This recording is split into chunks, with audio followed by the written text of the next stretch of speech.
Let's see.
Gadverdamme.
Wow, that's beautiful.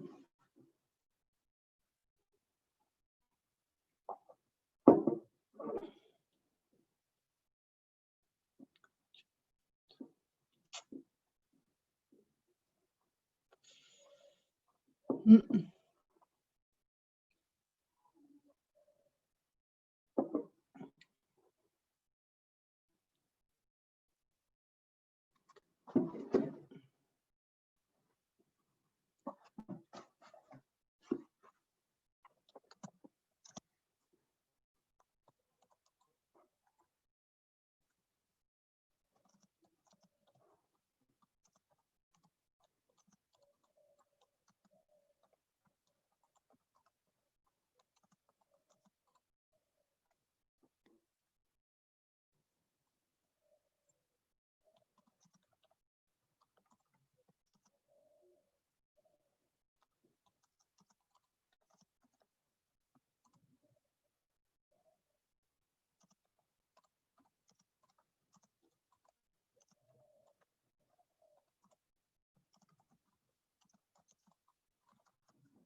What?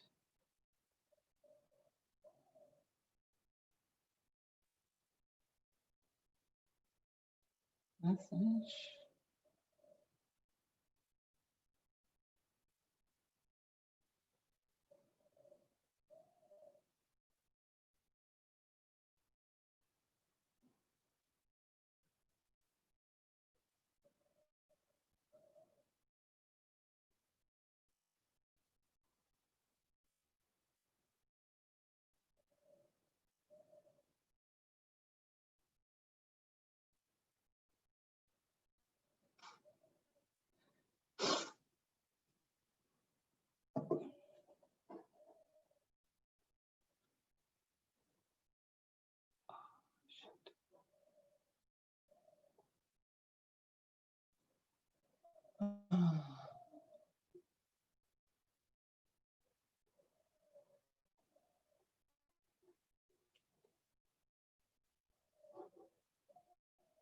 Hi, everyone.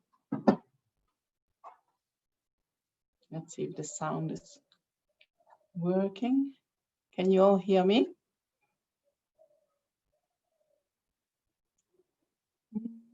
Can I have a thumbs up? You can't hear me? What is it? It's a little soft. It's a little soft. What about Yeah. now? That's better. Okay. All right. Good. Let's go for that. All right. Everyone is muted. Thanks for being here again. Continuing from Tuesday night. I hope I know that there is a lot to digest when we hear these teachings, and I also know that when you get the essence, it might even be more triggering in the mind, bringing up all kinds of questions or ideas or insights. Or so then to take another dosage of that is, I think, very courageous. So I'm glad you're all here. So before we start with the teachings, I want to do the same as last time, that we take a little bit of time to focus the mind and then we set a motivation and take refuge, and then we start the teachings. All right. So find a position that is comfortable for you, whether that is on a chair or on a cushion.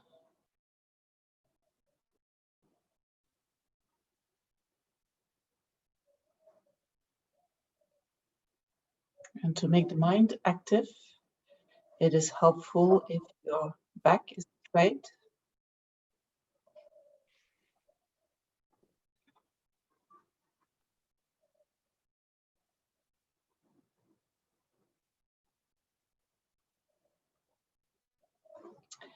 And then let your mind rest on your body for a little while.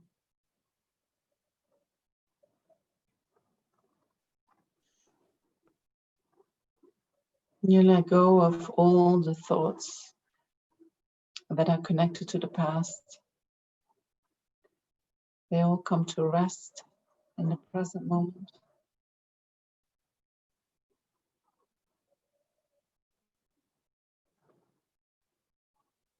And all the thoughts that would like to already run into the future, let them also come to rest in the present moment.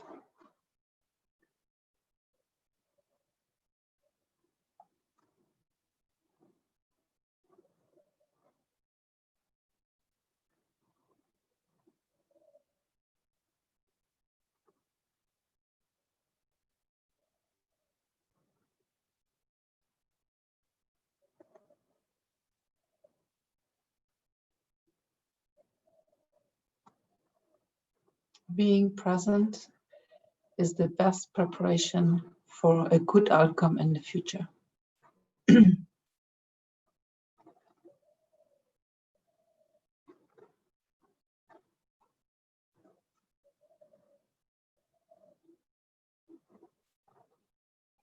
being present also helps to let go of the past.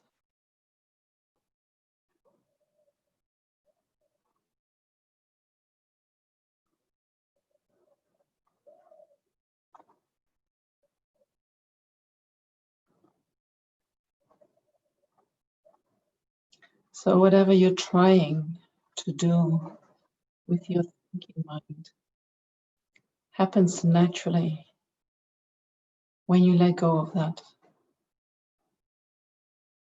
and just focus on the here and now.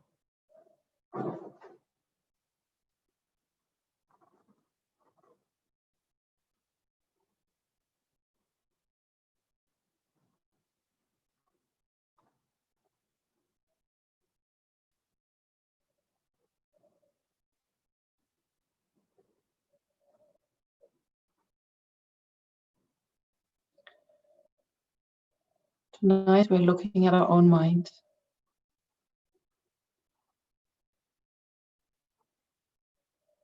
And we're going to look at ways how to be better with the disturbing emotions. How to apply tools that are going to help us to develop more positive states of mind.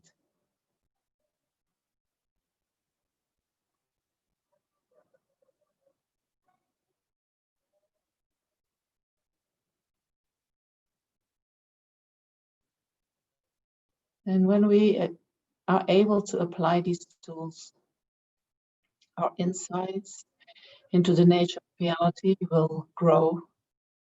We will have more understanding how the world works, how the mind works, why things happen the way they happen.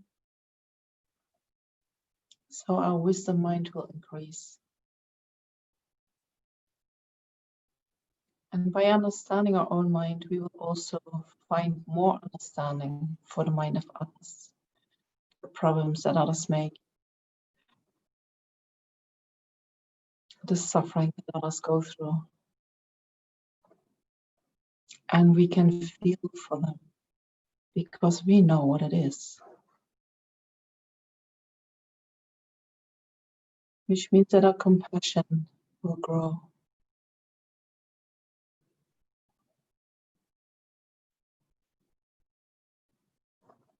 And so try to see that increase of wisdom and compassion, that's not just going to benefit you, that's going to benefit each and every person that you come in contact with. Not just in this life, but all the coming lives.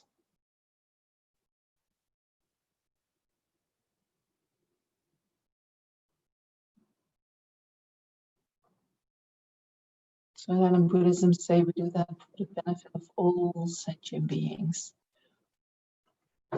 Knowing that positive effect that it can have on our mind will ripple out, touch each and every sentient being.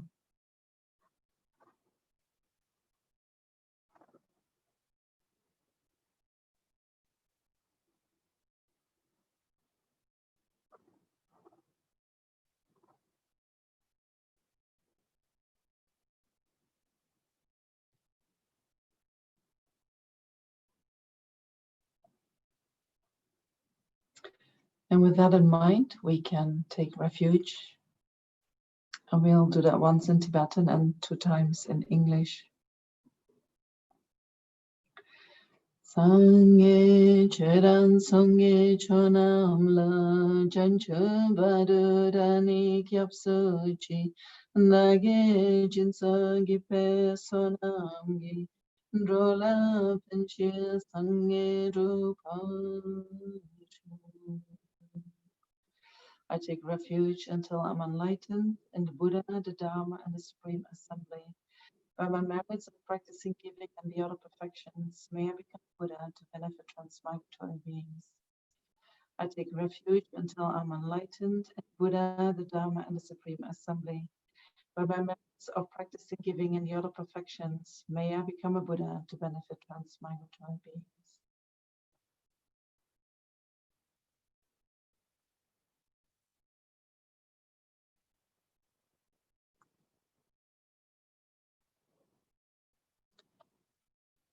So on Tuesday, we spoke about why it is so difficult for us to find real happiness and why it is so easy for problems to arise.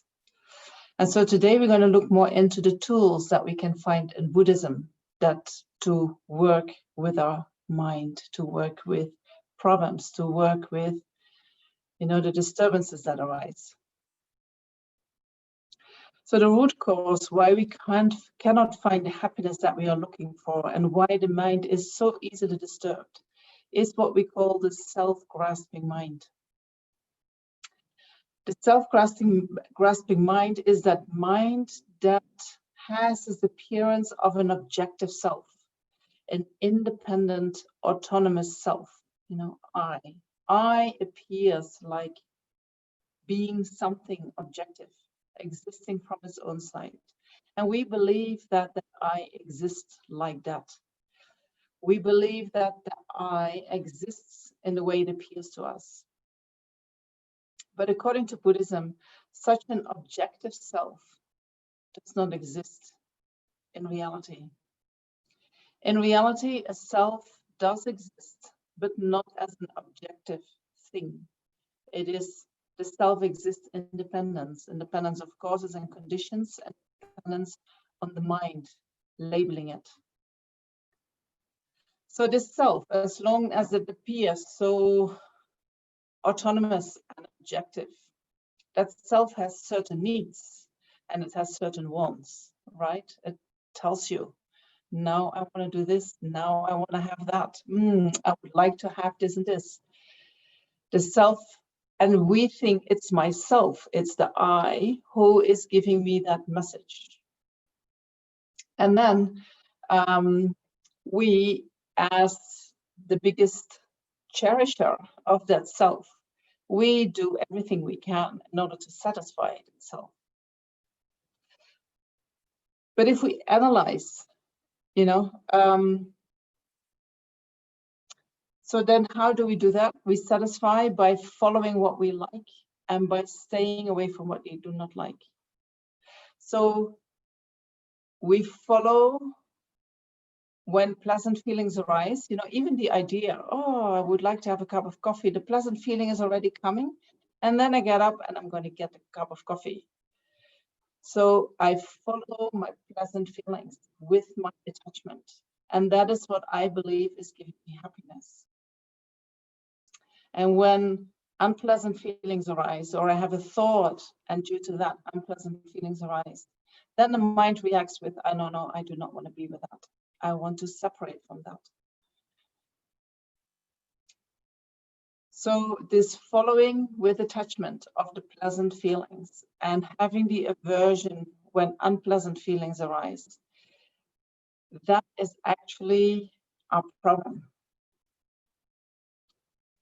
And so before you start, if you really want to find solutions, the more you can see that this is the problem, the easier it becomes to find solutions, the more you are willing to apply the solutions.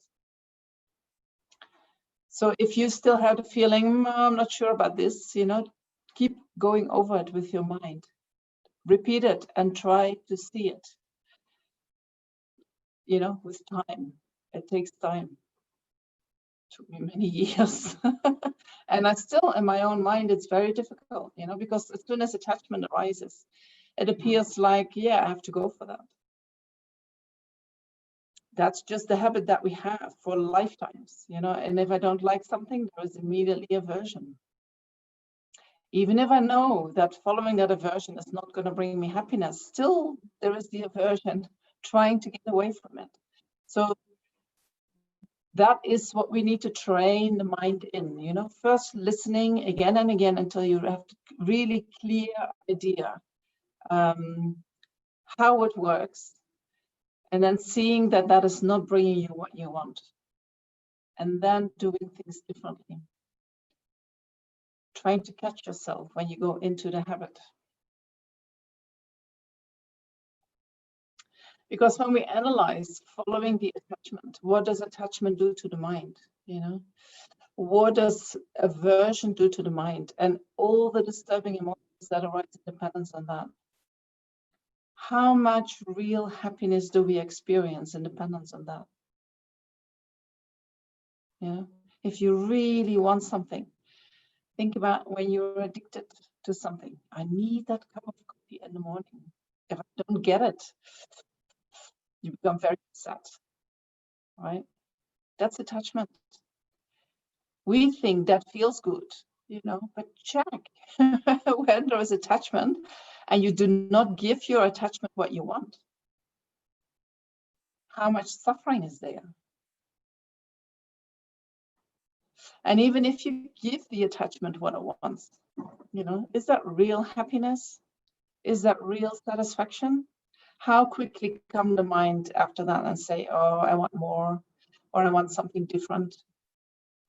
Or even when we meet with the object of our attachment, and we are engaging with it, we feel like, it's good, but something is still missing somewhere. Right? We can never, attachment doesn't have the capacity to give you that deep satisfaction that you actually would like to find. Cannot do that. Never. Not with a relationship, not with a thing, having things around you, material objects around you, having, good reputation, having all these things of the worldly concern. Attachment, even if you have all that, dissatisfaction is not going to come with that, because it's never enough. We can see that right in the world. No matter how rich the richest people are, they have never enough. That's attachment.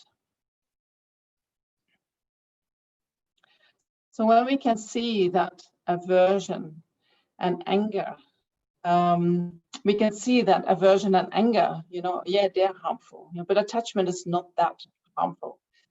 Can be innocent, but I hope that by my explanation that I just gave, that you can start seeing, well, maybe attachment is not that innocent.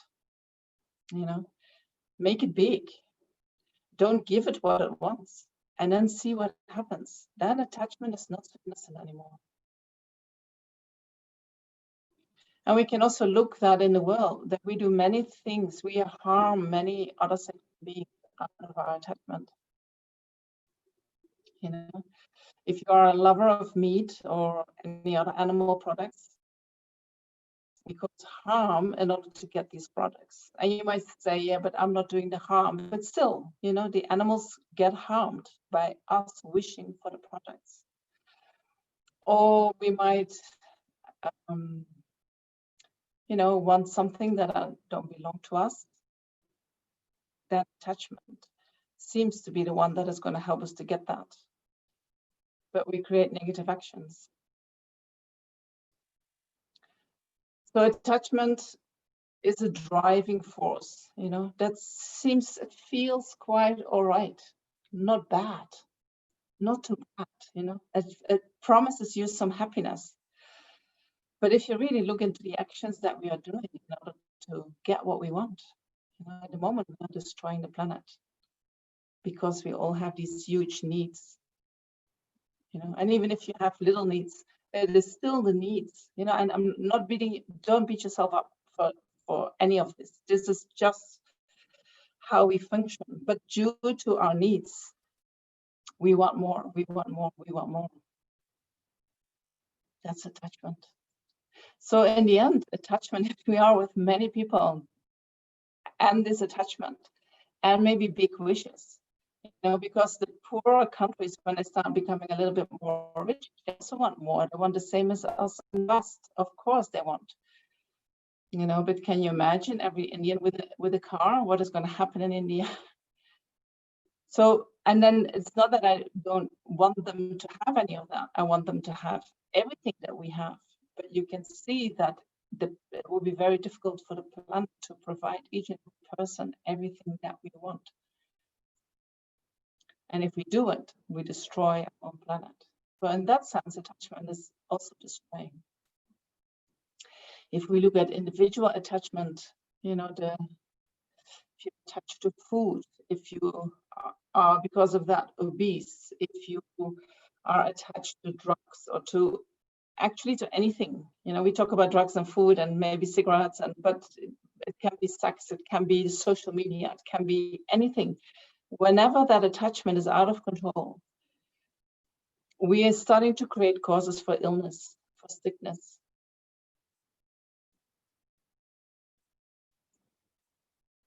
Right? Not so innocent.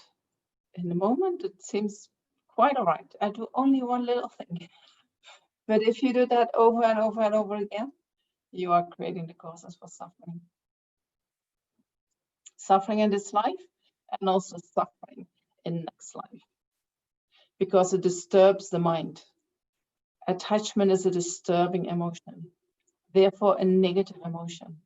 Therefore, has a negative effect in the future.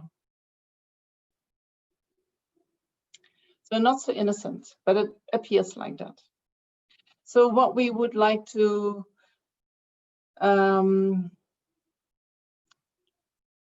if attachment and aversion are arising in the mind, it depends on that all the other disturbing emotions arise in the mind. And then the mind can become quite cluttered. All these thoughts, all these feelings, all these reactions, and you cannot really see anymore what is going on. We create all kinds of stories and we repeat them over and over again, so that storytelling that we do in Buddhism is called mental engagement. And that mental engagement is actually 90% of our suffering. If we can find ways to stop that or to transform that, we already eliminate 90% of the suffering.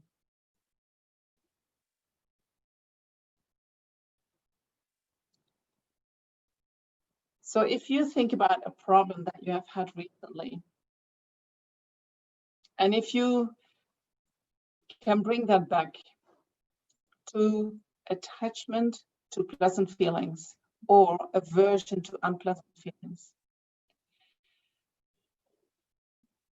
any problem that you have, if you can bring it back to that, there lies the root, the essence where your work begins. If you can work on that level, you transform you transform your mind, you transform your problem. So when we have all that clutter, all that thinking in the mind, you maybe can't remember, oh, how do I do that? And how shall I go about? And what about this? And what about that? And blah, blah, blah. But what about saying, okay, why did I start this whole story? What is underneath? Oh, there is this awful feeling in my stomach. And I try to get rid of that. And in order to get rid of that, I try to do that by thinking and finding solutions. And so what if you go to that feeling inside, that unpleasant feeling, and stay with that?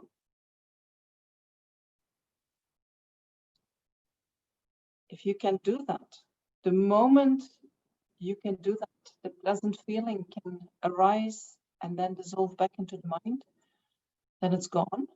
Then there's no reason anymore to do all that thinking. Problem gone. The problem is the unpleasant feeling that I do not want to feel. That's the problem.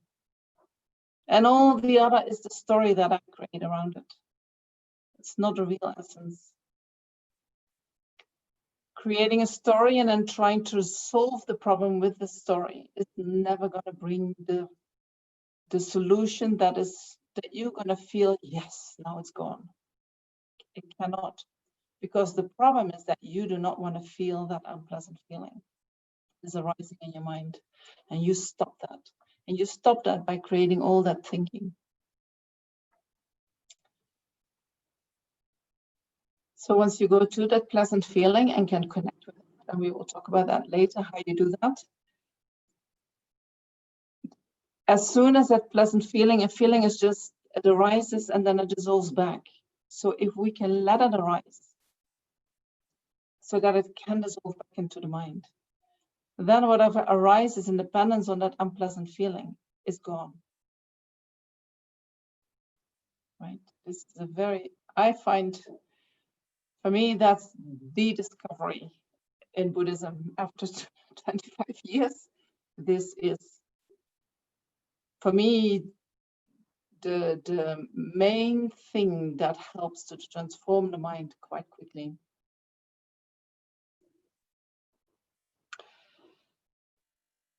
But for us, when unpleasant feelings arise, we have all that clutter appearing. And so often we do not even recognize that the problem is arising in our mind. We think the other person is the problem, or the situation is the problem. And then we're going to try to change the person, or we try to change the situation.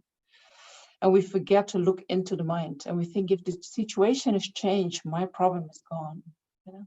And we forget, but actually your problem is that you react to something in a certain way, and you have been reacting in that similar way for lifetimes. So there is this pathway in your mind that your mind goes immediately, oh yeah, there it is again.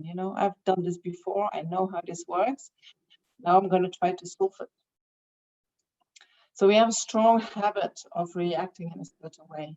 So if we could step back and say, okay, so what if I step back and just see the problem in front of me, and not just the problem out there, but what is happening in my mind? Can I look at that?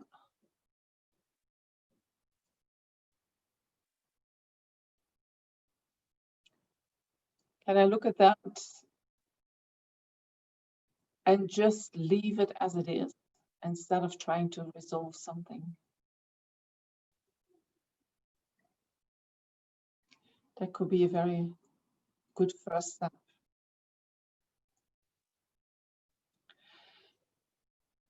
It is very good when things arise like this to remember the nature of the mind or the potential of the mind. So in Buddhism, we say the mind is, which is clear and knowing. You know, the mind is like space. Like Tuesday night, we talked about the mind, we compare it with the blue sky. And then whatever arises in the mind is like the clouds in the sky. These are things that are just arising, they're passing. They're not the mind itself. When anger arises in the mind, it's not the mind itself. It's not who I am. I am so angry, you know, but I am not my anger. If I was my anger, then the anger should be always there when the I is there.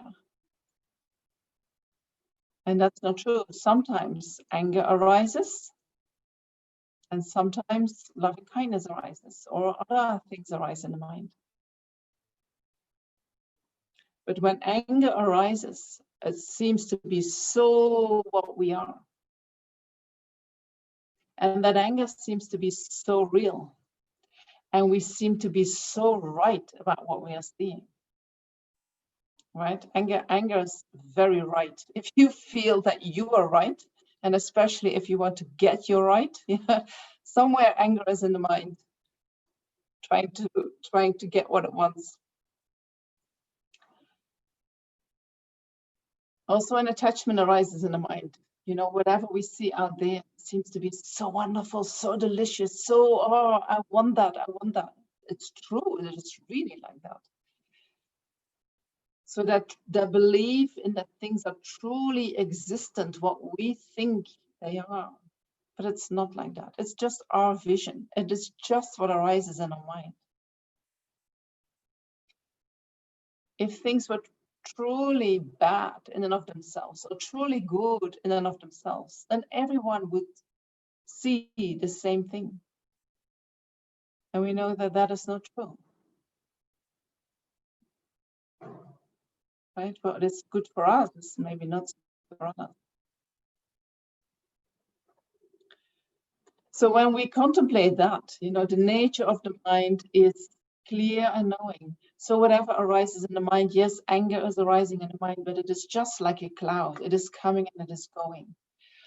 It is not my mind itself. It is not the blue sky itself. It cannot even touch the blue sky. It cannot pollute the blue sky. The anger cannot pollute the mind. So if I can just let it pass, stop engaging with it, you know, stop holding on to that cloud and say, this is real. Let it go, you know. And I learned from a monk, he said, when anger arises in the mind, then say, anger arises in the mind. Anger is not my mind itself. Anger is, my mind is not anger. Anger arises in the mind and dissolves back into the mind. And keep repeating that. Oh, I see anger arising in my mind. There is anger in my mind. Anger arises and then it dissolves back into the mind, but it is not my mind itself. It's not who I am.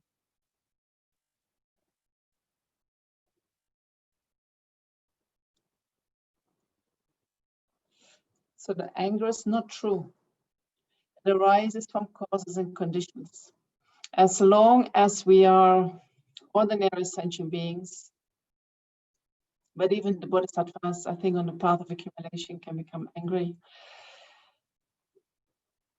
When causes and conditions arise, ordinary beings become angry. No matter how much practice you do of loving kindness and compassion, even if you have very good understanding, even if you have good wisdom, when causes and conditions come together, anger can arise.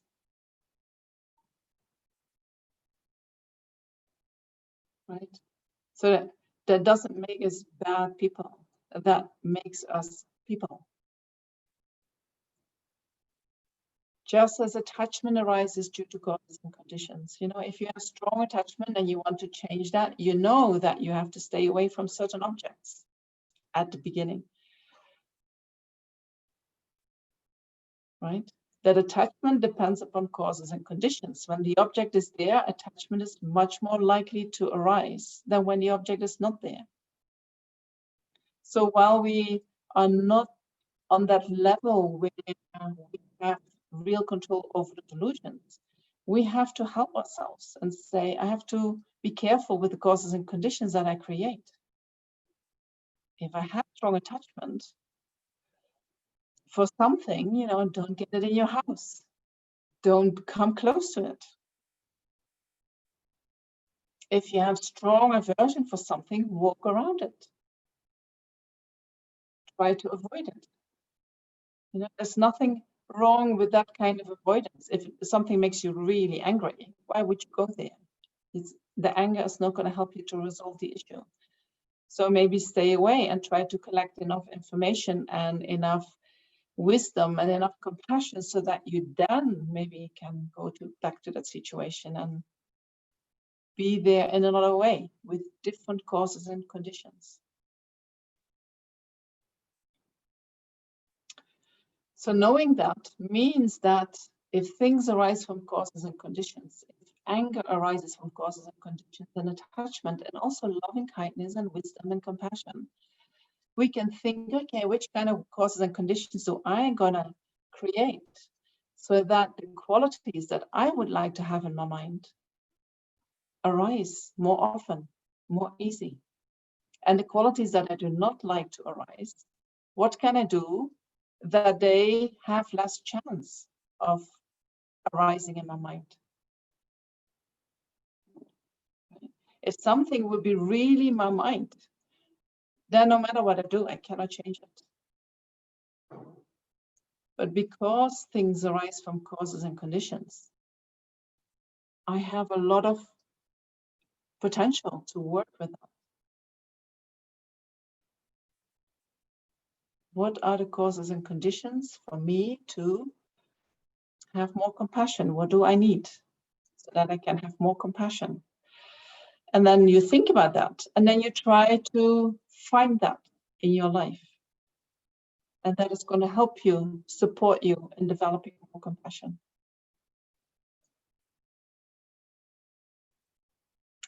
All right. So we spoke Tuesday also on that our way of finding happiness by following our attachment, and our way of being separated from suffering by following our aversion, that is actually only the most coarse or the first type of suffering, the suffering of suffering that we try to be free from, right?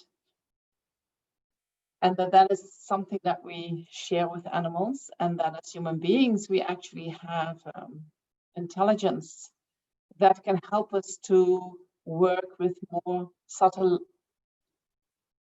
different types. I think they're more subtle because they're more difficult to see. But normally they're just called the 3 types of suffering. So we have a capacity as human beings to also work with the suffering of change and the suffering of conditioned existence. And so we spoke a little bit about that, and that the main suffering that is holding us back from experiencing real happiness, real satisfaction, is that suffering of conditioned existence. And due to and the meaning of that is that we take rebirth under the influence of karma and delusions again and again and again. We take a body that is created by karma and delusions, and that body is producing all the time karma and delusions, and it is under control of karma and delusions. And that makes that we go around again and again and again. And so due to that, due to karma and delusions, due to the delusions, we engage in actions. And these actions ripen in the future into feelings, and in dependence on the body that we have, we react with our delusions. and we create actions. We create imprints for certain feelings to arise, and then we follow again with the delusions. And so this is what we go around. We do the same thing over and over and over again. That the suffering of samsara, the suffering of conditioned existence. And so as long as we are bound by karma and delusions, we will never experience the freedom of the delusions, which in Buddhism is the real happiness. Real happiness means freedom of all your delusions. When there are no more delusions, conditioned existence is not there anymore. Karma cannot trigger it anymore, and you have total freedom of all that busyness, what is happening now in your mind. It's all gone. And what is left is your loving kindness, your wisdom, your compassion, all good qualities, joyous effort, concentration, not being distracted anymore, know what you want to do, engaging in virtuous actions. That all is spontaneously present.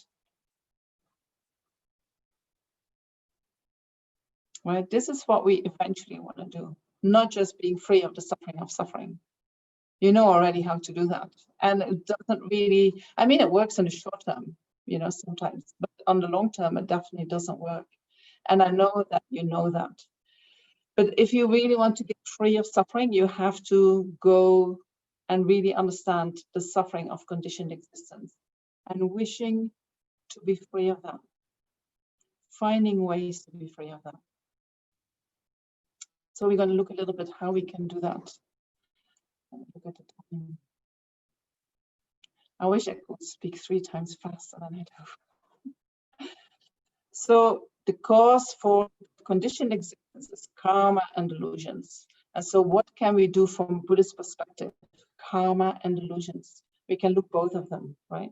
So in terms of karma, we know that every action has an effect.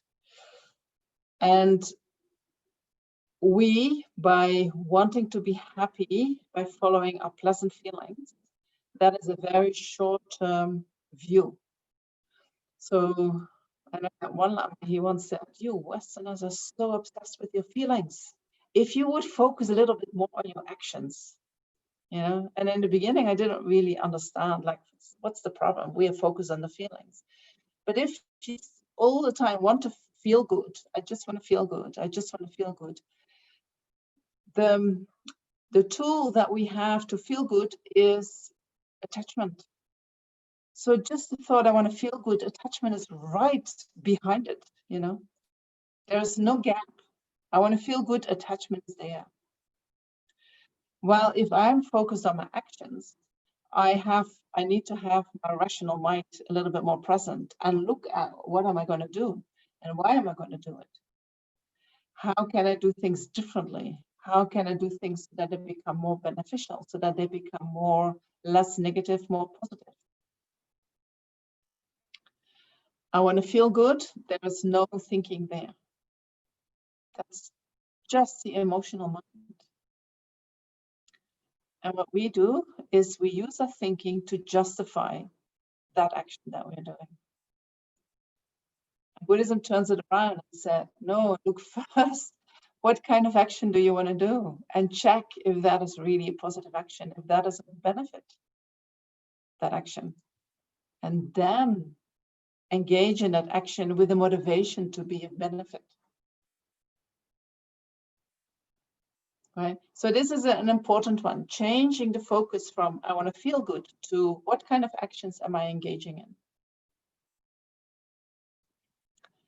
And in the beginning, it might be annoying, because you have to think the whole time and you do not want to think and you just want to follow your feelings. But give yourself some time to train, and don't do it the whole day, but do it, start with parts, moments, and then slowly see what the result is and then increase independence upon that.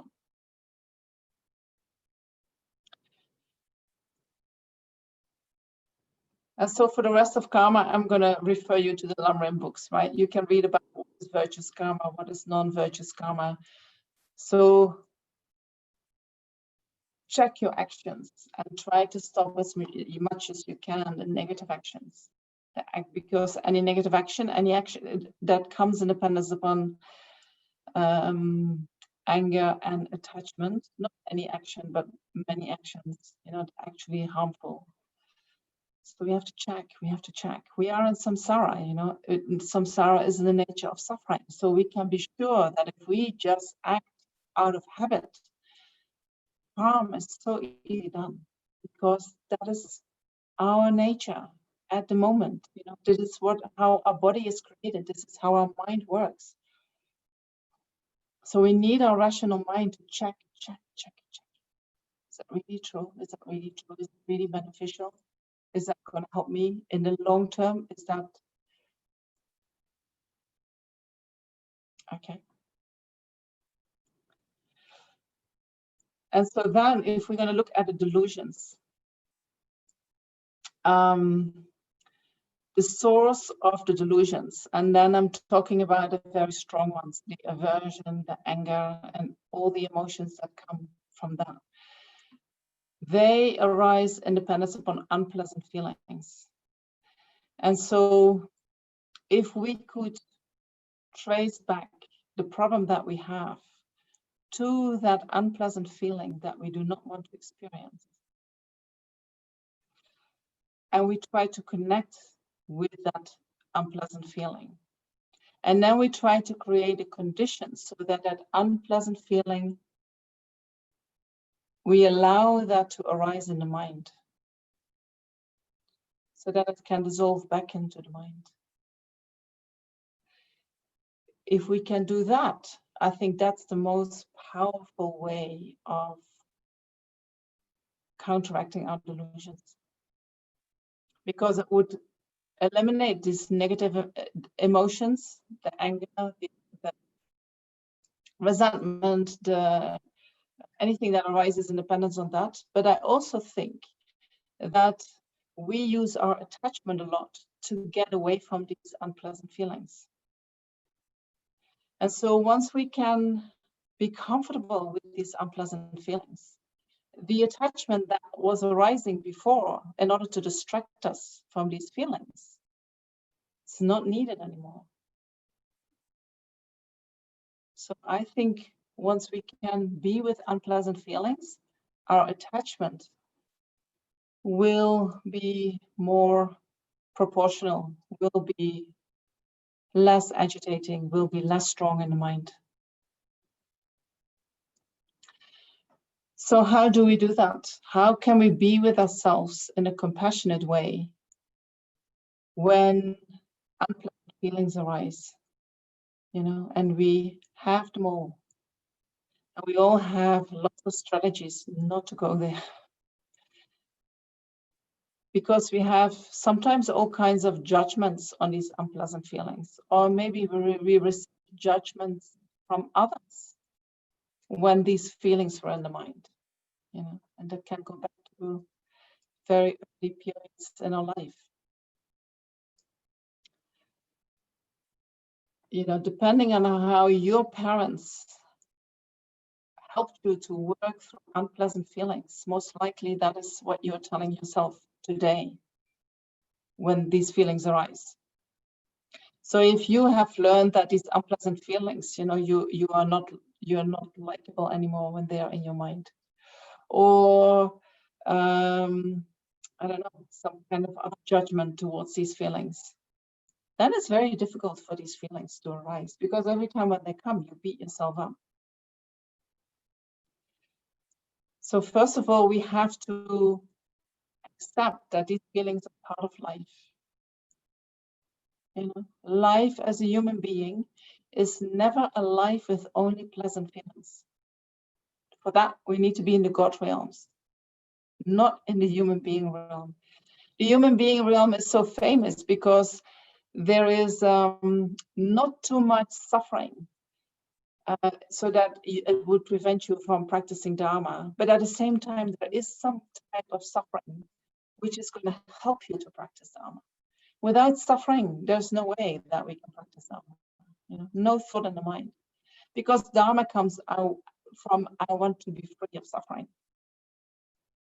That's our motivation. That's why we came to Buddha House. That's why we came to Buddhism. That's why we listen to the teachings, because we want to be free of suffering. Right? We need something. So we have that as human beings, a very good balance. Not too much, but a little, not just enough to keep us engaged in Buddhism. So accept the suffering, and then be non-judgmental about your suffering. You know, suffering arises due to causes and conditions. Who are you to judge? What do you know? You know, this is a normal reaction. Whatever we are feeling are normal reactions. And if you have strong negative feelings, unpleasant feelings, that is a normal reaction to maybe an abnormal situation. So allow them to be there. And you might say, I don't know why they're here. I don't know where they're coming from. I don't know what made them come, but they are here. And so I'm going to sit with them. And so then you're going to be mindful with them. You're going to connect with them. You're going to be present when they start to arise in the mind. The more you are present, the more you can observe them, but you can see them coming and going. And then while they arise in the mind, you watch your mind, you know, because we normally do not speak so kindly to ourselves when unpleasant feelings are in the mind. So what would you say to your best friend if that friend would experience what you are experiencing? And then talk to that to yourself, like that to yourself. Talk to yourself as you talk to your best friend. Acknowledge, you know, the suffering, and then support. Be kind, loving. You're already suffering so much, you know, you do not need to add to that. You really want to be free from suffering, you have to start being kind to yourself when you are suffering.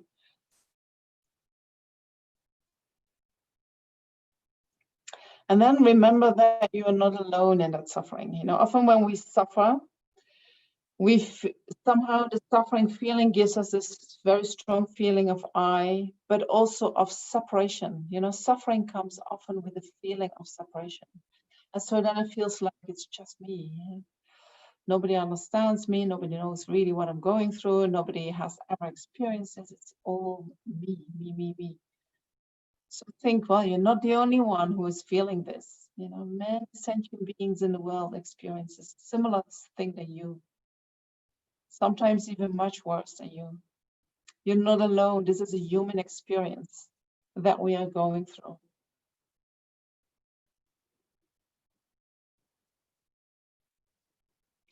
And so when you apply these three things, being non-judgmental and accepting, mindful when a feeling arises, and then being kind to yourself while you are in that suffering experience, and then remembering that you're not the only person in the world going through this.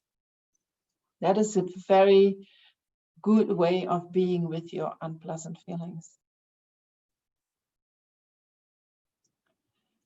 And so if you want to know more about that, you can find that when you look into self-compassion, you know, and I mentioned that last time that I did some teachings on that, but there is also a website which is called selfcompassion.org from Kirsten Neff.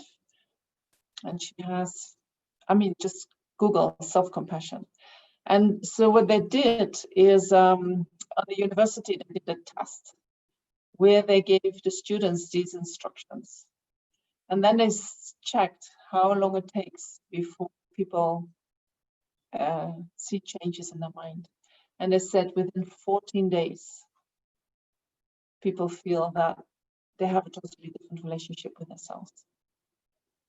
So this works really fast. And it's not too difficult to do. And it will I don't know, for me, it has a very profound change in how I experience myself, and therefore whatever happens to me. All right, so that's the basis where we start. And then I still have some time. So then we can think about, we have this, so we know what to do with karma. We know what to do when unpleasant feelings arise in the mind. And then we can look into, okay, unpleasant feelings are there, and then I mean, we have habits, right? So I don't expect to change, although it can happen fast, but we're not going to stop making the stories right away. I think we, for a while, we keep making the stories when things happen to us.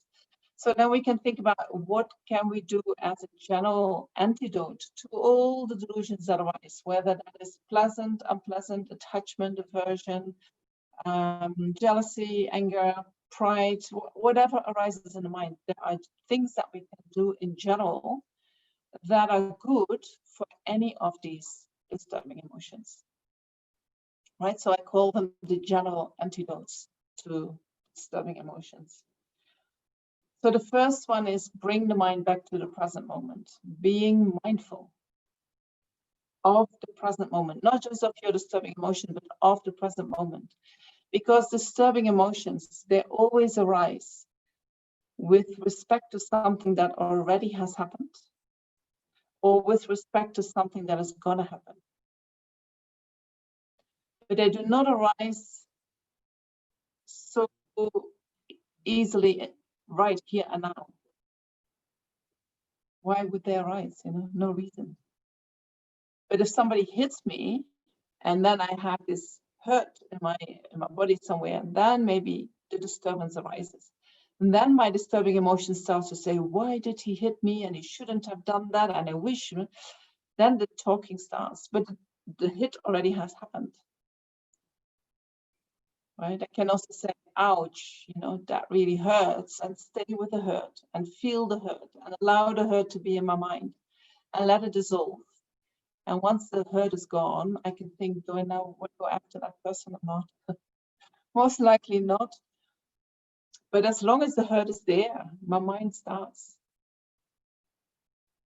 Why is that happening to me? So if I can stay with the feeling, then no need for the mind to come.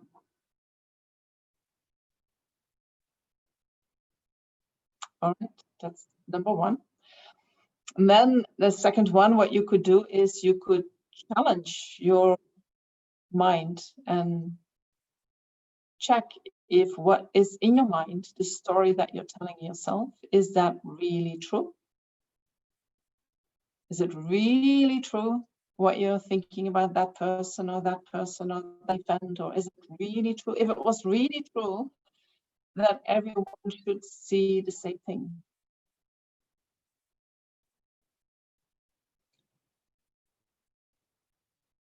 And that's not the case, you know that. So therefore, what you experience is real, right? Your experience is real. But in the sense that what you feel is real, but it doesn't mean that the reality that you project outside of you, that is real. That is not real. That is coming from your mind. What you feel is real, and you should connect with that. But what we do is that feeling of real, we project that onto a situation or a person. And then we believe that the things exist like that from their own side. Right? Check that. Is it really true?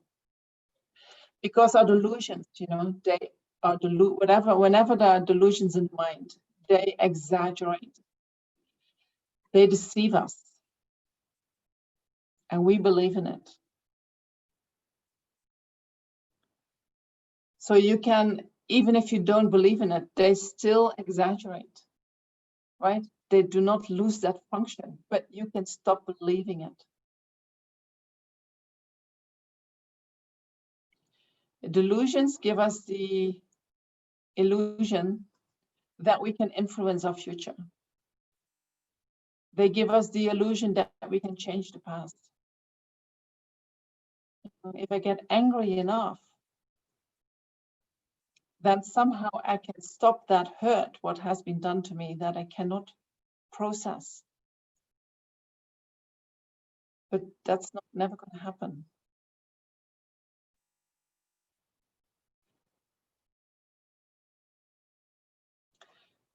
Delusions give us the illusion that we can get control of the situation. You know, if we just do certain actions, other things will never happen again. But we're not in control, you know, and the only thing that we can get control over is over our mind.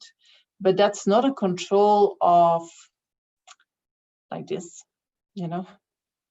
I'll be in control of my mind. I will not let that anger arise. I will not let this happen.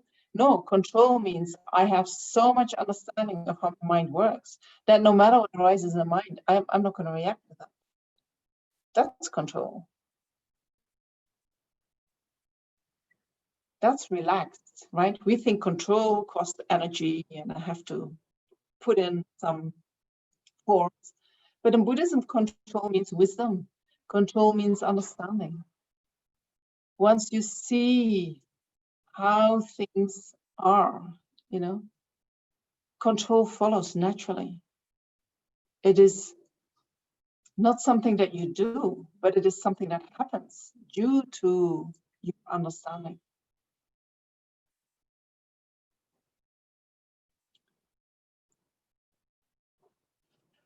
And so then another thing that we can do is we can remember the nature of the mind. And I already gave that example when we are angry, you know, that instead of being angry, we can think anger is arising in the mind. Anger is not the mind. The mind is not the anger. I am not the anger. The anger is not who I am, but it is arising in the mind and it can dissolve back into the mind. The mind itself is clear, the blue sky. And you can think about the blue sky and you know, the delusions as being clouds that are passing, so that you don't hold on to that, so that you don't follow them, so that you do not, you know, engage with them, because that is what we are doing. They arise in the mind and we think that's what I have to follow. No, you don't have to.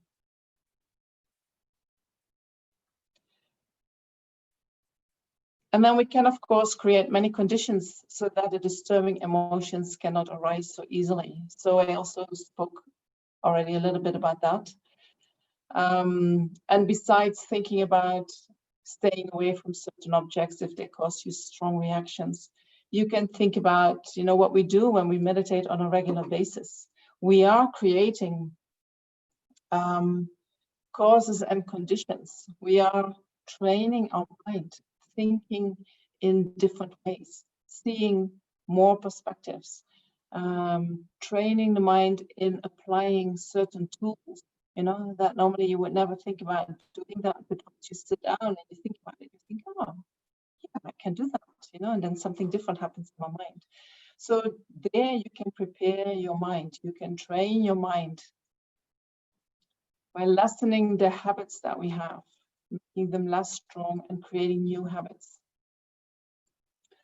We can develop positive motivations, you know, or we can develop more positive qualities of the mind. When we have a positive motivation, it's very difficult for disturbing emotions to arise. When we have a lot of positive qualities, it's also difficult for disturbing emotions to arise. If I train my mind, I think it was Richard Gere who said that.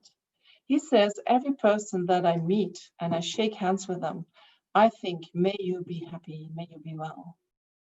You know? And he says, I think I get a kind of a nice feeling from that. And so you can imagine, if you do that, I wish you well, may you be happy. That's the practice of loving kindness. So when you create that habit to wish that to each and every person that you meet, you are practicing loving kindness. And so then when you meet someone that you do not like so much, it comes automatically. May you be well, may you be happy. It doesn't matter whether I like you or not. It's just, it becomes a habit of my mind to wish you well anyway.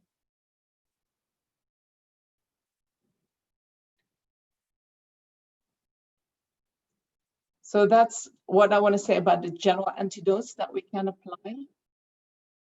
to all the delusions that arise in the mind. And then we can look at the specific antidotes to the aversion and anger, and to the specific antidotes to attachment.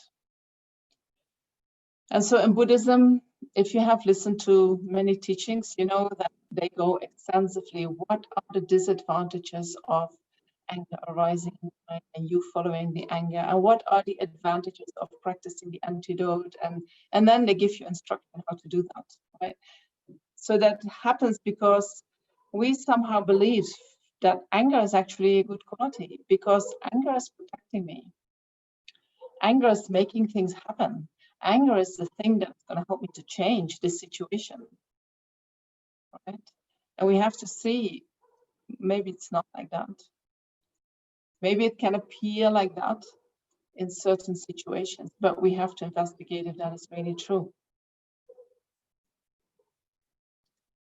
And so we first look at the disadvantages. If we start talking about anger, we first look at the disadvantages of anger and how destructive it is, and how easily with anger we can disturb or damage relationships. Maybe relationships that we had for a long time, and you have one big outburst and it is finished, right? Life is very fragile. All the good things in life are very fragile. So anger can make sure that it goes out of the window very quickly. So we have to be very careful with anger. Anger also, one of the things that anger does is when I'm really angry at a person, or I think also when you kill, when you kill an animal or a human being, the fear that you cause in the mind of your victim, the person that you're angry with or that you're harming, that fear is also projected into your mind. And I'm not sure if you feel that straight away, or if that is an imprint which will ripen in a later point in time, maybe not a lifetime.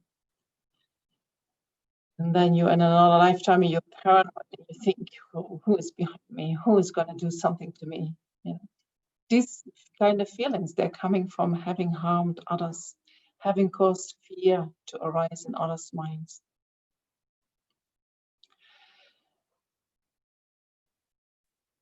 So, and I'm sure, and I mean, and so that is one thing. And then anger, when it is in the mind, it disturbs the mind a lot. We think that it's going to help me to be free from suffering, but if we really see what happens in the mind, you become full of suffering when there is a lot of anger in the mind. And when there is anger in the mind, what we wish the other person, we often wish suffering to the other person. So I'm saying this because from there we can see the antidotes to anger. So one is the disturbance in the mind, very disturbed mind. So what is the antidote to anger? It is patience. Patience is the mind that is undisturbed by harm. So bearing the suffering is a very good quality, knowing how to be with suffering without a disturbed mind. Then you become very focused, no matter what is going on in the world. Your mind is calm and clear.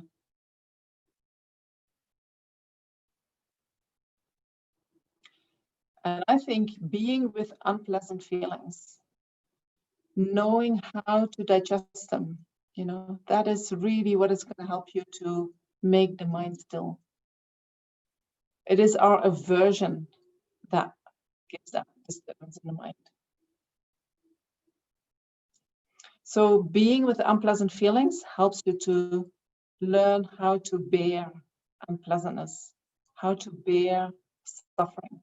Once you know how to do that, so much suffering disappears. So patience helps is the antidote to the disturbed mind, which is one aspect of anger. And then the other aspect of anger is that once anger arises in the mind, we have the tendency to wanting that other person to suffer. And so the antidote to that is practicing loving kindness, wishing happiness. Because when I want somebody to be happy, at that same moment that wish arises in my mind, anger towards that same person cannot arise. You can only have one disturbing emotion towards a particular object. So if that is loving kindness, there's no place for anger. Okay, so these are the two main antidotes that we apply. Patience, I think you practice that more on your own, on your cushion before the event, not when things happen. You know, when things happen, you can see the result of your practice. Oh, wow, I didn't react at all, you know, today. Wow, that's a result of your practice. So when somebody gets upset, you don't say, be patient, you know, it's not the time to say, be patient. Better say, I think you're suffering, you know, I see that you're suffering. That helps to calm down much more than telling someone to be patient. Patience, we practice beforehand. Patience, we practice on the cushion. All right. And then when the moment arises, you know, maybe you have to practice a little bit, maybe you can apply it a little bit, but that's not where you learn it. The learning happens before. Don't forget. And then attachment. So in attachment, they also start with contemplating the disadvantages of attachment and contemplating the advantages of not following attachment. And I think the biggest problem with attachment is, you know, it appears as that tool or that energy, that movement that is going to bring us happiness. And it is never doing that. So that is the deception of attachment. And so you contemplate that actually, whenever attachment is in the mind, there is this feeling of dissatisfaction. There is this feeling of, you know, it's not complete. Still something is missing.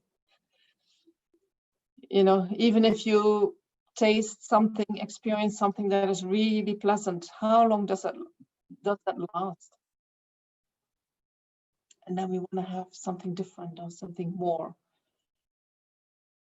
And even if we have something which is quite good, you know, we think, well, if there was also this, you know, then it would be really perfect. It is like that happiness that we experience under the influence of attachment, or when attachment is in the mind, that happiness is never complete, that is never satisfactory by nature. That is because it cannot. Attachment is always looking for more, you know. So the nature of attachment itself is dissatisfaction. Using that as a tool to find happiness can never bring you happiness, that is satisfaction. Impossible. So this is what you mainly contemplate on when you think about the disadvantages of following attachment. And so when we are strongly attached, so many problems can come. Problems in terms of when I'm very attached to one thing, if I get the opposite, also anger will come very strong. Right? And if I think about the 8 worldly dharmas that I talked about last time on Tuesday, when I have strong attachment to that left column of activities, then once the right ones appear in my experience, strong anger will arise. And we then think that what is the problem is these things that we want to be free of. But what is actually the problem is our attachment from the things that we want to have. All right, strong attachment, strong anger. And so strong attachment leads to a lot of problems, and I already mentioned the addictions. the physical illness that comes from attachment. And when we are used to following attachment, the mood becomes very much up and down. If I would let my life lead by my actions, and if I make the determination, this is what I want to do in my life, then yes, pleasant feelings come, yes, unpleasant feelings come. But they're not that important. And they are also not really disturbing so much my feeling of well-being or happiness, because my well-being and happiness is more determined by my values and what I want to do with my life. But when I follow my feelings, and that is the only way that I know I can live my life, then I maybe want to have more. And then when the opposite comes, I have no idea what to do with that. And so then maybe anxiety, depression comes more and more. The swings, the mood swings, they become more and more. Because we become so dependent upon the attachment bringing us what we want. We do not know what to do when we don't get what we want. Yeah. And you can see that with, I don't know, if I look at how children behave nowadays, how they cope with not getting what they want, it's because there is so much attachment. They're so driven by attachment that they do not know how to do things in another way.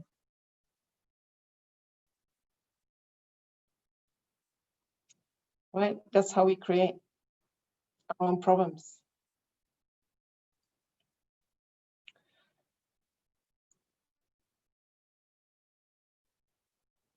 Yeah. So the less attachment that we have, the more balanced our mind is, the more peaceful our mind is, the more stability we have in life. And then when things do not meet our expectations, when friends are not doing what we want, when they cannot be with us when we want, we do not feel so hurt. The mind is more calm and peaceful. Also, when there is less attachment, then when we get what we want, it's nice. When we don't get what we want, it's also fine. It doesn't matter. Right? When people criticize us, okay, they criticize us. When they give a compliment, okay, they give us compliments. It's just a different color, same thing. If I do not have a lot of attachment, both do not really move my mind. Disturb my mind, I should say. They can move me, but they don't disturb me. So what is the antidote to attachment? And the two main antidotes are practicing contentment with what you have or what you get. Saying, oh, thank you very much.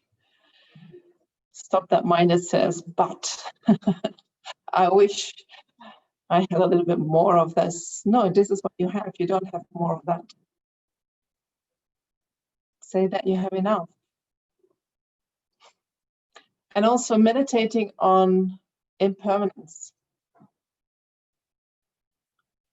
The best remedy, if the 8 worldly dharmas that we spoke about last time, if that is what is motivating us, engaging in attachment and aversion, the best antidote to that is realizing that this life is not going to be forever. If we can meditate that, there's going to be a moment that we die. And the better we realize that that moment is going to come, you don't even have to think anything after that.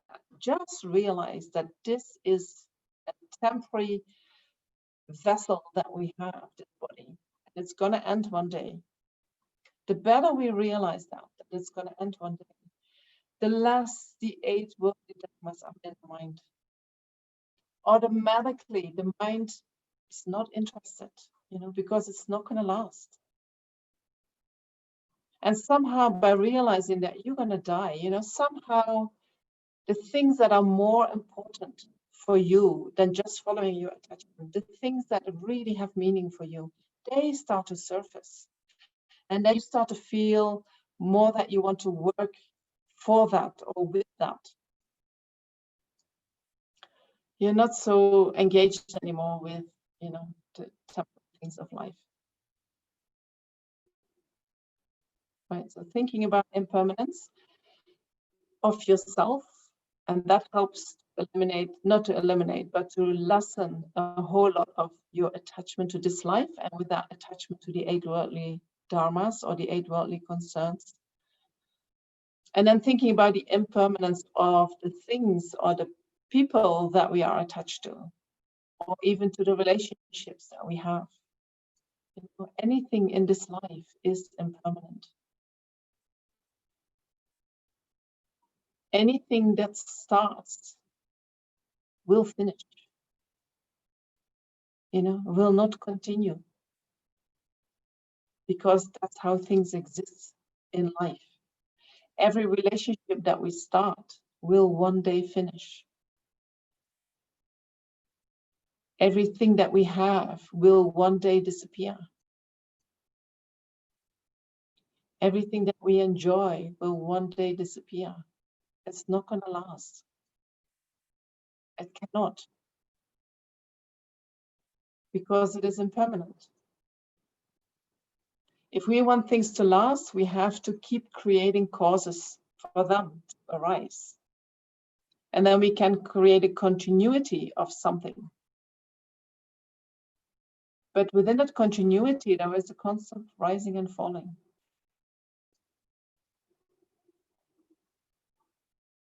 Right? So you can contemplate like that. We are often upset when things change. You know, if we see what is happening in life right now, we think, how is that possible? How is that possible? Maybe, you know, in Adelaide, not so much. And Holland is changing very much. And I think, how is that possible? You know, but things change. And if things have not been nourished for many, many years, then there is just one moment that you can dismantle a whole system that you thought were in place and was very solid and was always there. No, doesn't have. If you don't nourish it, if you don't support it all that time, one day it's going to disappear.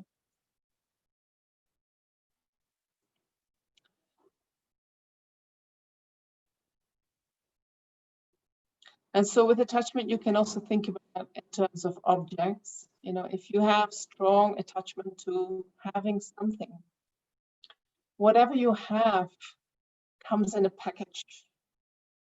And attachment is only focused on the pleasant aspects of that package. And it doesn't see the negative aspects of the package. Whether that is a person, whether that is a thing, you know, if you want to have a very beautiful, expensive car, there you have the car, you know, but with it comes the worry that something is going to happen to the car. With that is going to come much higher insurance. With that is going to come all kinds of things that you thought, oh, I hadn't thought about that. You know? There is a package. Good, there's something nice, and there is always also something different with it. That doesn't mean that therefore we let it be or we don't engage with anything, but you're more realistic. You know, yes, you can have that car, but you will also have to then make peace with the fact that things might happen, and that then maybe you have to repair, maybe you have to spend more money in this and this and this, and you need to be all right with all that. Otherwise, it creates a new problem. You know, you solve one problem, oh, now I have it, and then not much later, the next problem arises because you have that. You know what I mean? I'm thinking I'm jumping a little bit, but if you really want something and you think it is fantastic and it's going to make you really happy, the moment you have it, new problems start to arise. Before it was the problem that you don't have it, then you manage to get it, then a new package of problems will open up. That's just samsara. That's just our condition, you know, and it's not that we need to change that, and it's not that we can change that, but what we can do is be aware that whatever action we do, you know, sometimes people get really hang up like, oh, but I'm still doing some kind of negativity. I'm still harming somewhere. Yes, I think every action that we are doing, there is harm involved. You know, for us to live on this planet, many beings get harmed. And I think part of my inner motivation is, you know, repay that kindness. But we cannot stop 100% harming, because it is somehow part of the actions that we are doing. You can be very mindful, and you can do your very, very best, and that is, you should do that. But you cannot eliminate the harm from this planet. And in the same, we cannot eliminate problems, you know, because of the way the mind works and then the way things come, and we cannot eliminate that. But the better we can see, and the better we are willing to accept both aspects of everything, you know, that what we think is positive and that what we think is negative, we take it all. The better we can do that, you know, the more peaceful the mind is with whatever is going on.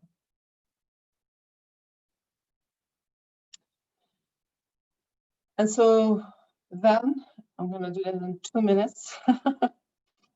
And I think in the weekend, we will talk a little bit about the self-grasping mind, you know, and about emptiness. So I won't have to go into that today. But the root of all the delusions is the self-grasping mind, the mind that holds the self to exist in a way that in actuality it doesn't exist like that. That self-grasping mind, in order to realize that, we need to realize how the self doesn't exist. You know, we first have to see how I believe it exists, and then we have to see it doesn't exist like that. That is related to realizing emptiness. And we can do that by thinking about the impermanence of the self, and we can do that about thinking about emptiness. And then we can think, then how does the self exist? You know, and the self exists in dependence upon causes and conditions, and in dependence upon the mind labeling it, the mind having an image of it. So when we think about the self-grasping mind, we think about both how it doesn't exist, which is emptiness, and we think about then how does it exist, and then we think about dependent arising. And both are very powerful in eliminating that strong sense of self. You can do both. You don't have to do first than that, but in terms of realizing, you do first realize the lack of inherent existent self before you can realize dependent arising. But in terms of where we are right now, you can use both, and they both attack your strong grasping at itself. And then in Buddhism, we have the whole Lojong teachings, right? Because in dependence on a self-grasping mind, we have the self-cherishing mind arising. The mind that believes that I'm more important than you, my happiness is more important than you, my suffering is so much bigger than your suffering.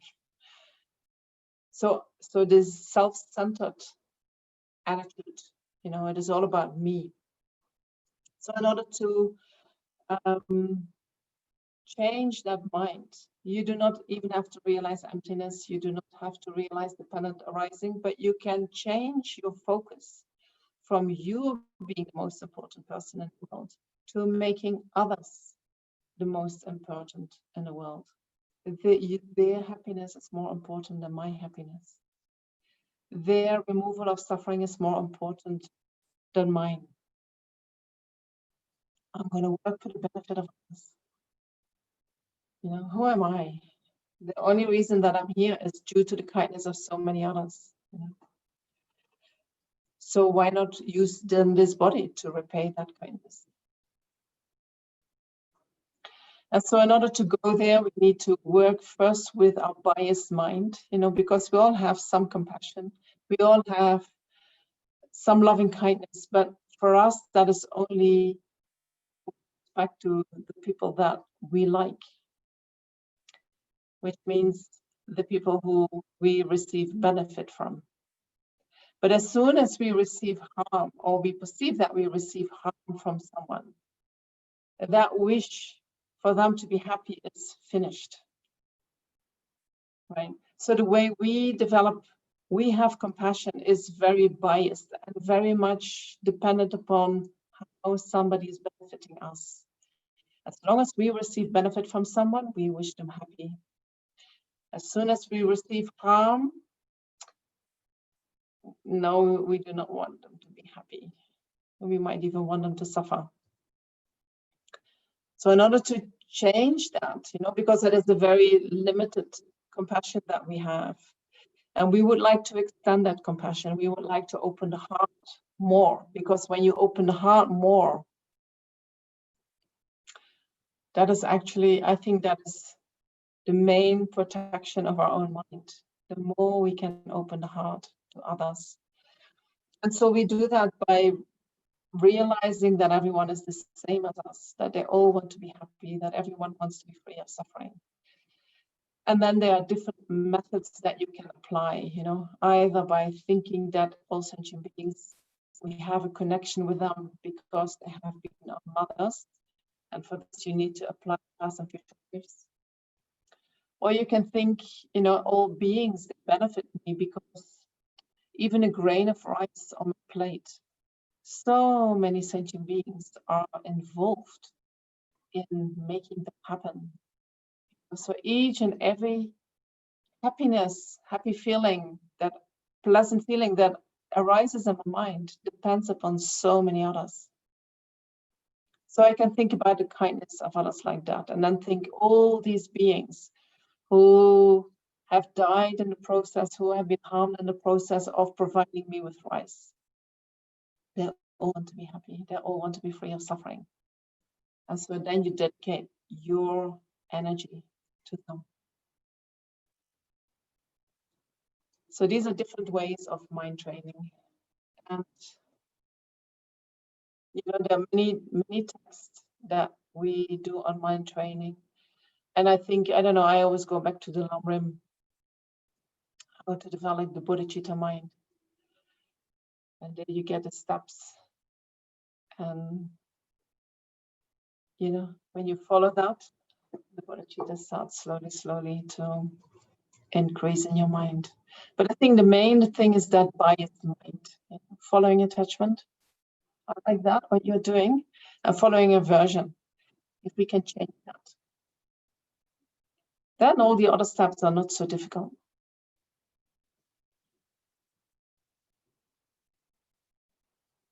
There is a question. Is the attachment to an object the result of a pleasant feeling that we experience and then we become attached to the feeling?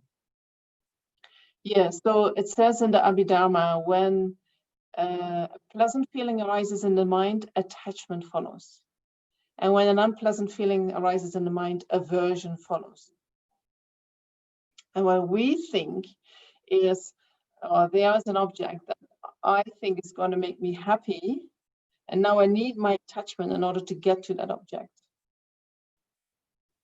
We think I need my attachment in order to get a pleasant feeling. But actually, pleasant feelings are the result of having done positive actions in the past. Pleasant feelings are a result of our merit. They are a result. And then we react with attachment. That is a reaction. That is an emotional, there's no brain involved. That happens on a subconscious level.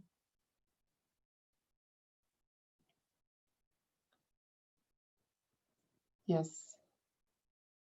And then we become attached to the feeling. I'm not sure if we say I'm attached to the, of course we are attached to the feeling, but I think often we project that attachment onto objects or persons. We become attached to the object because once we have contact with the object, the pleasant feelings arise again in our mind. All right. I forgot to ask questions. Let me see if there are more.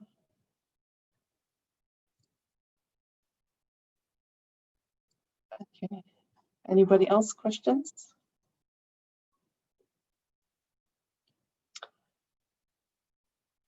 Otherwise, I would like to finish. I mean, you can see that there was so much that we can do, and there was so much to think about.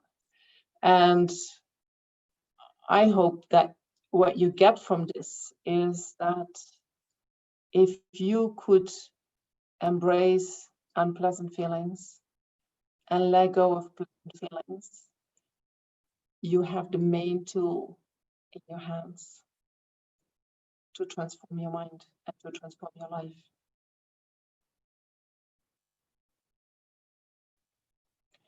And then, you know, if that, I mean, and it is not easy because it's the core of everything that we have been doing for so many lifetimes. So then as a help, we have all these other tools, and I gave you a handout where you can go back.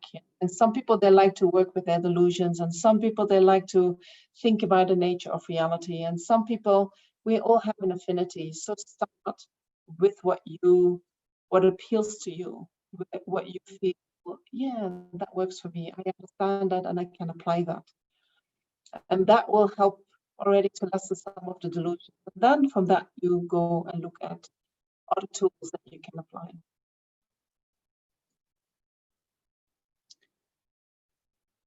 All right, I don't see any more questions appearing.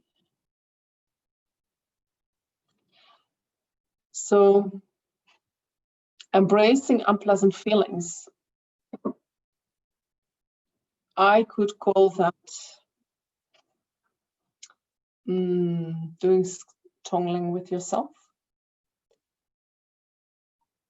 So what I want to do tonight as finishing off a small meditation on how to do the tongue with yourself. And so in the text, it is often recommended that before you start doing tongue with others, that you start with yourself, taking on your own suffering. And somehow we forget that, you know, we don't go there, or we maybe do not see the profundity of that. But if you know how to do it with yourself, then the suffering of others is not such a big issue. Right? I think our main problem is that we don't want that because we do not know how to be with it. Okay. I still don't see any other questions coming, which means that I'm going to do meditation. I'll try to do 10 minutes. But forgive me if I go 5 minutes longer. All right. So tongue with yourself, or in relation to yourself.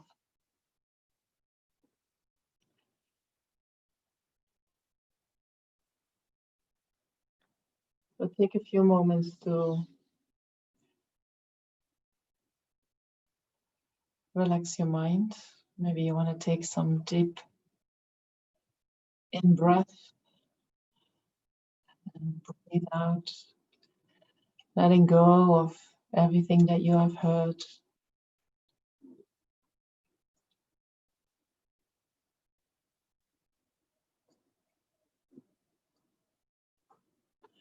Allowing your mind to be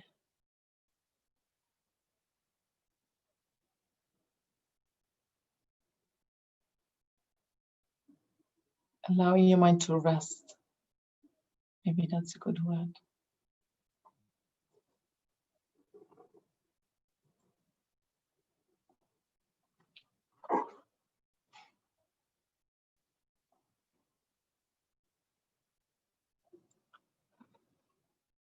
So your mind is with your body.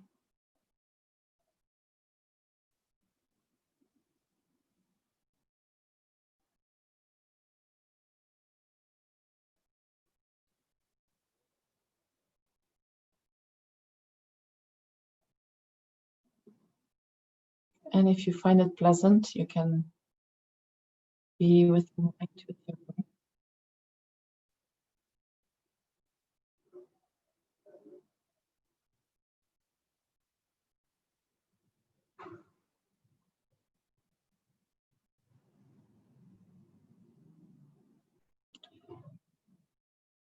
And then bring to mind something that is currently troubling you. And it is maybe best to start with a small or medium-sized problem, not with a big one.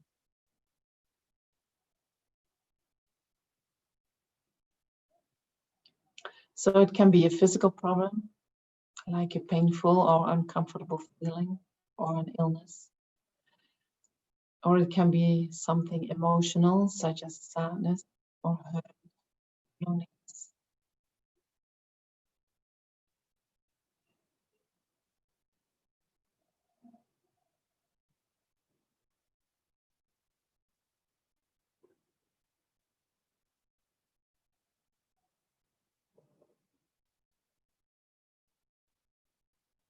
Allow the problem to arise in your mind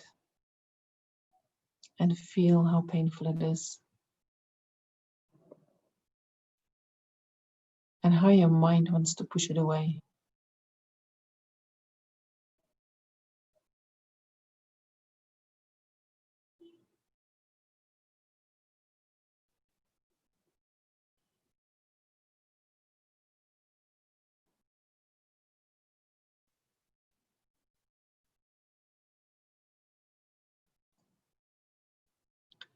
And talk kindly to yourself.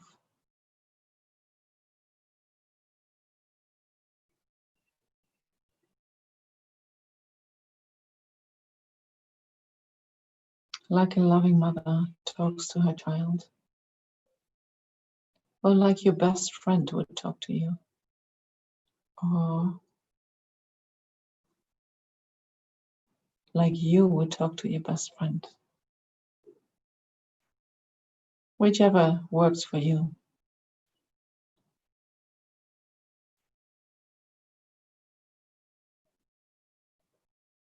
And while you are talking kindly to yourself, you can feel that it somehow helps you to let go of your resistance to having this problem. It is okay.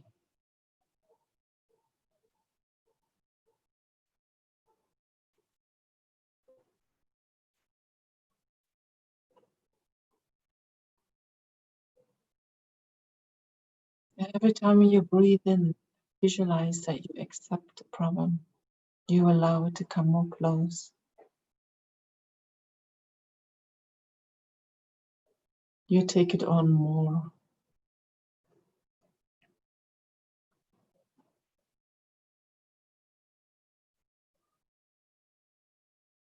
This is happening in your mind. This is a feeling arising in your mind. So try to feel that it is your responsibility to take that problem.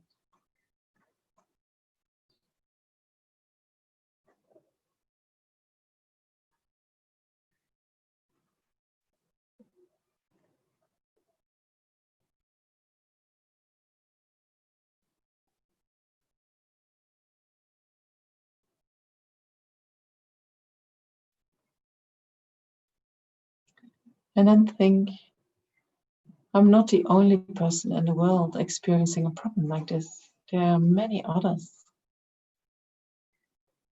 And think, reach out with your mind to other people who may be experiencing the same or a similar problem, some even to a greater degree than yourself.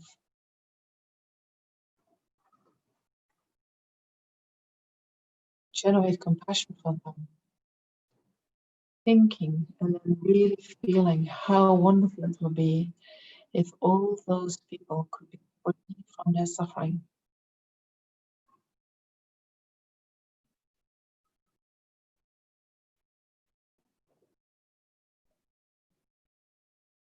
And then decide that you take on your own experience of this problem with a compassionate wish that by doing so, all those other people will be free from their suffering.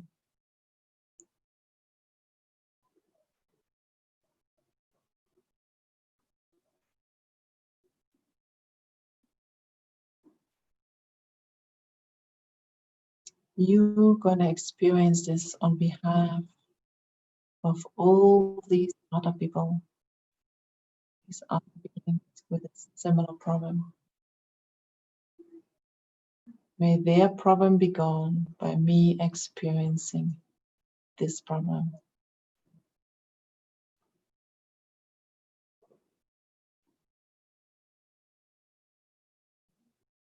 So let go of your resistance, your fear, your aversion towards the problem.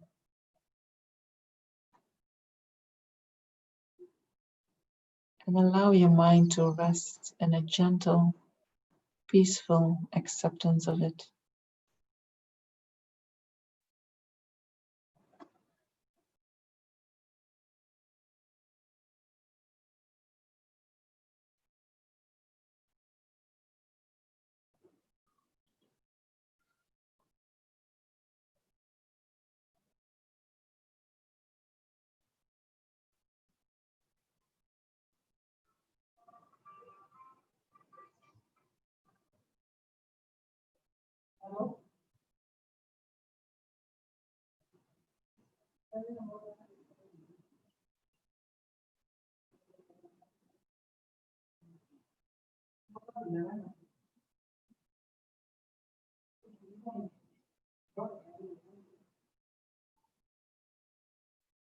And it is important that you take your time.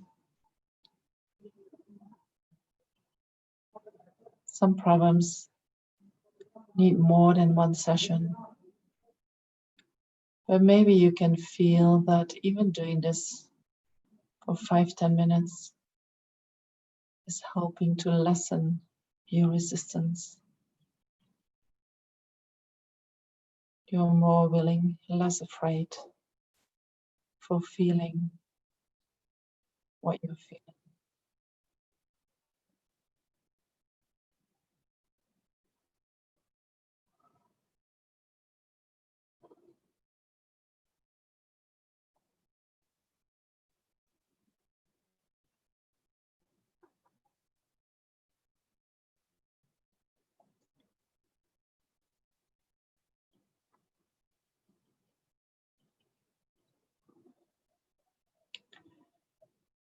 And if you feel that you cannot let it cannot completely dissolve in this session, promise yourself that you will come back to this and be with the feeling over and over again until all your resistance is gone and the feeling can naturally dissolve back into your mind.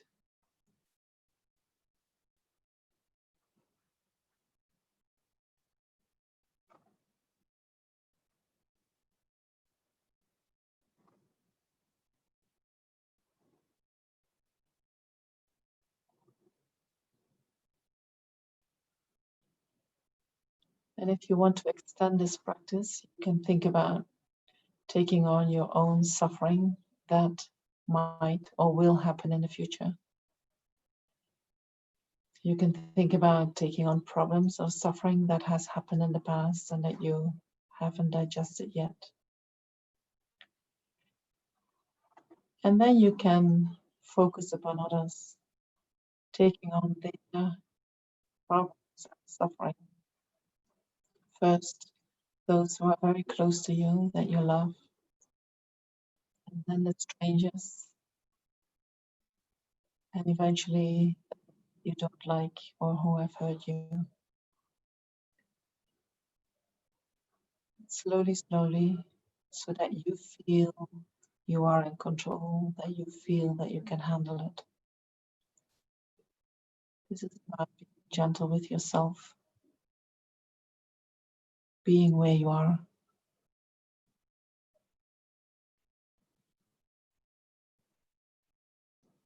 And there is no rush.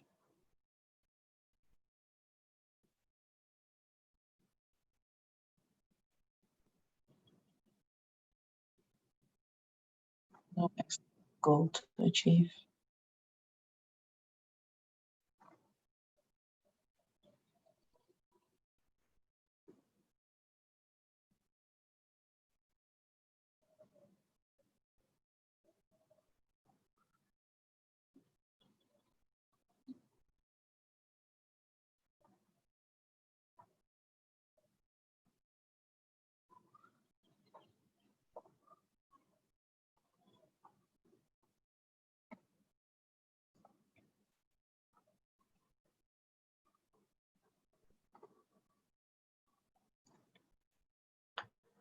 And then we can dedicate the merit that we have generated by listening, reflecting, and meditating.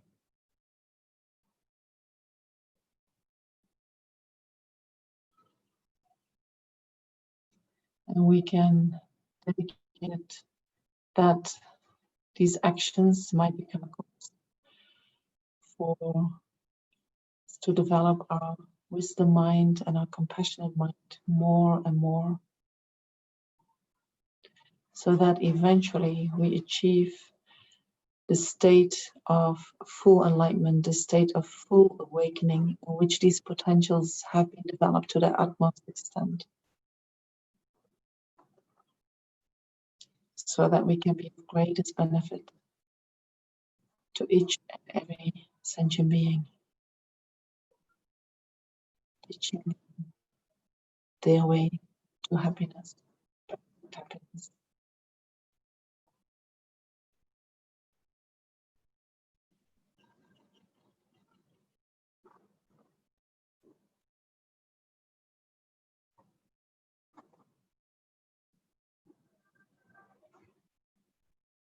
And then you can dedicate whatever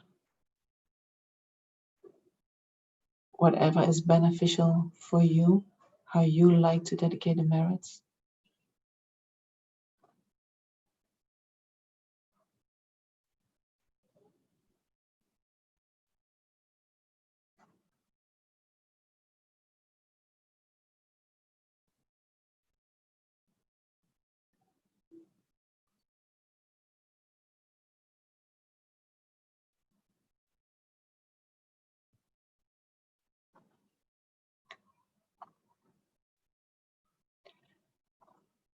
And then I'm going to say, thank you very much for being here.